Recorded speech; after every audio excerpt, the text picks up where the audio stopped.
बिहारी लाल की। इसलिए चले राम लक्ष्मण मुनि संगा, और गए जहां जगह पावनी गंगा।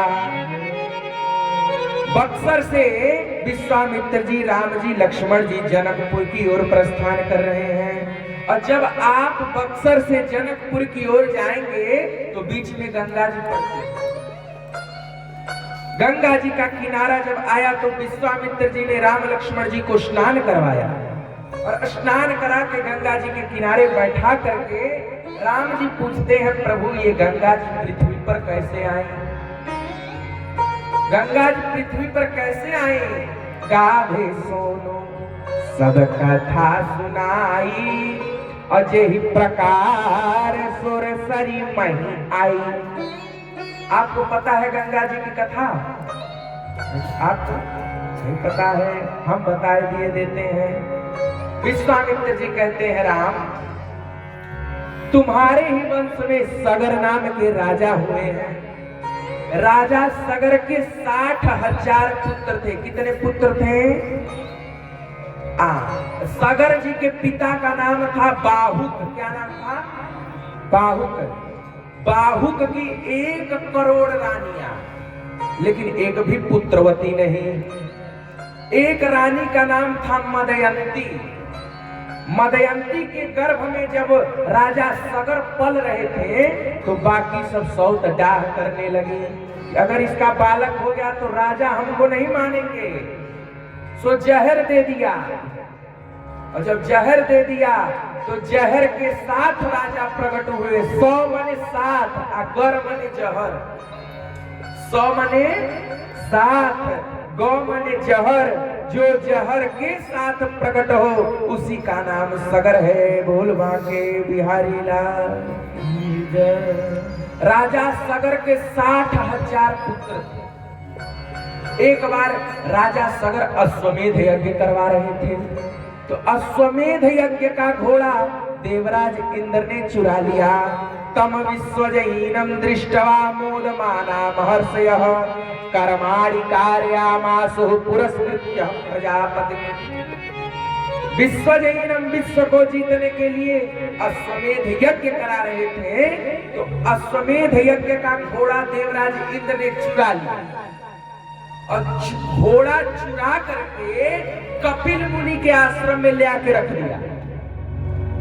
अब कपिल जी को पता ही नहीं था कि हमारे आश्रम में चोरी का घोड़ा बंधा पड़ा है। अब लगी खोज, घोड़े का पता नहीं, तो सगर ने 60,000 पुत्रों को चारों दिशाओं में भेज दिया। पूर्व, पश्चिम, उत्तर, दक्षिण, ईशान कोण, आग्नेय कोण, वायव्य कोण, नैऋत्य कोण, चारों दिशाओं में भेज दिया। घोड़ा कहीं नहीं मिला। खोजते खोजते जब कपिल जी के आश्रम में गए तो घोड़ा दिखाई मिल पड़ा। सभी पुत्रों ने कहा, हे कपिल जी, आप तो साधु के भेष में चोर दिखाई पड़ते हैं। अब तो कपिल देव जी क्रोधित हो गए। जब चोर कहा तो कपिल देव ने श्राप दे दिया, जाओ तुम जलकर भस्म हो जाओ। राजा सगर के 60,000 पुत्र जल करके भस्म हो गए, राख हो गए। उनकी आत्मा इधर उधर भटकने लगी, मोक्ष नहीं मिल रहा है। तब नारद जी ने बताया, हे राजा सगर, यदि तुम्हारे पुत्रों की राख का स्पर्श गंगा जी से हो जाए, यदि तुम्हारे पुत्रों की राख का स्पर्श गंगा जी से हो जाए, तब तुम्हारे पुत्र को मोक्ष मिल जाएगा। अब गंगा जी को बुलाना है। तो राजा सगर ने तपस्या की, लेकिन गंगा जी पसंद नहीं भई। सगर के पुत्र हुए असमंजस, वो भी तपस्या किए, लेकिन गंगा जी नहीं आई। असमंजस के अंशुमान हुए, वो भी तपस्या किए, लेकिन फिर भी गंगा जी नहीं आई। अंशुमान के पुत्र दिलीप हुए, उन्होंने भी जीवन भर तपस्या की, लेकिन गंगा जी नहीं आए। दिलीप के पुत्र भगीरथ हुए, और भगीरथ ने गंगा जी को प्रसन्न किया। गंगा जी बोली चलो। अच्छा, गंगा जी का प्रागट्य कहां से हुआ है? भगवान विष्णु के अंगूठे से गंगा जी निकली है, और धरती फट न जाए इसीलिए शिव जी ने अपने जटाओं पर धारण कर लिया। गंगा जी आई। अब गंगा जी हिमालय से निकलते निकलते हरिद्वार को आई। सप्त धाराओं गंगा में बट गई। वही गंगा जी प्रयागराज में यमुना जी से मिली। वही गंगा जी बनारस बहते बहते बनारस के रास्ते बक्सर को गई। और ज्यों सगर पुत्रों के राख का स्पर्श गंगा जी से हुआ, यज्जल स्पर्श मात्रेण ब्रह्मदंड हतायपि सगरात्मजा इवं जगमुः केवलम देह भस्मभिः।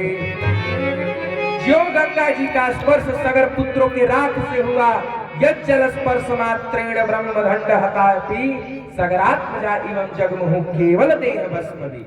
मोक्ष मिल गया। बोल गंगा मैया की। तो इस प्रकार से गंगा जी पृथ्वी पर आई। तो गाधी सोनु सब कथा सुनाई, और जेहि प्रकार सुरसरी मही आई। बोल गंगा मैया की। गंगा जी में स्नान कर